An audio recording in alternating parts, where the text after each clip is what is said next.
Hello நிக்கி, எங்கம்மா பாஸ்தால பால் கொழுக்கட்டை செஞ்சாங்க. எப்படி செஞ்சாங்கன்னு பார்ப்போமா? ஃபஸ்ட்டு குக்கரில் பாஸ்தாவை ஆட் பண்ணிக்கோங்க. நெக்ஸ்ட்டு ஒரு சொம்பு தண்ணி ஊற்றிக்கோங்க. ஆயில் ஆட் பண்ணி ஒரு விசில் வைங்க. நெக்ஸ்ட்டு மில்கை பாயில் பண்ணிக்கோங்க. பாஸ்தா ஆட் பண்ணுங்க மில்கில். அப்புறம் மிக்ஸ் பண்ணுங்க. அப்புறமா தேங்காய் துருவி வச்சுருக்கோங்க. அப்புறம் அரிசி மாவு, அப்புறம் தண்ணி ஊற்றி மிக்ஸ் பண்ணுங்க.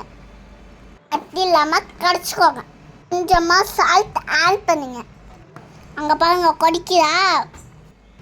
நம்ம மிக்ஸ் பண்ணி வச்சுல அது அரிசி மாவு ஆட் பண்ணிக்கோங்க. இதுதான் ஜாகரி.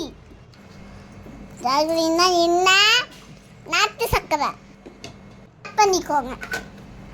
தேங்காய் திரும்பி வச்சோம்ல அதையும் ஆட் பண்ணிக்கோங்க. அப்பா கொழுக்கட்டை ரெடி.